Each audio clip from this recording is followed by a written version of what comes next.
Hello everyone, welcome back to my channel. আমি দোয়েল। আমার এই দোয়েল কিচেন চ্যানেলে তোমাদের সকলকে স্বাগত জানাই। বাই দ্য ওয়ে, কেমন আছো বন্ধুরা? আশা করি ভালো আছো। আজ আমি তোমাদের দেখাবো ডিম, আলু আর মসুরির ডাল দিয়ে খুব ইউনিক এবং দারুণ স্বাদের একটা রেসিপি।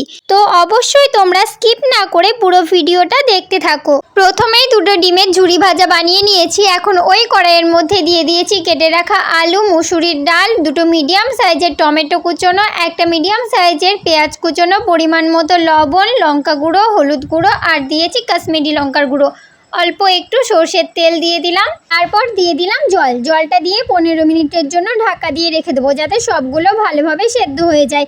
15 মিনিট পরে ঢাকা খুলে দিয়ে দেবো কিছুটা চিনি, জিরে, আদা, রসুন, পেঁয়াজ ভাজা দিয়ে দিলাম। এখন একটু নাড়াচাড়া করে নিতে হবে। আর এই রেসিপিটা আমার লং ভিডিওতে ভালোভাবে আপলোড করা আছে, তো তোমরা একবার গিয়ে লং ভিডিওটা চেক করে নেবে, তাহলেই বুঝে যাবে যে কিভাবে বানাবে। আর এইদিকে দেখো, আগে থেকে ভেজে রাখা ডিমগুলো দিয়ে দিলাম। এখন ভালোভাবে নাড়াচাড়া করে নামিয়ে নিলে ব্যাস খাওয়ার জন্য রেডি। আজকের জন্য এইটুকুই বন্ধুরা, দেখা হবে পরবর্তীকালে একটা নতুন ভিডিওর সঙ্গে। Bye guys.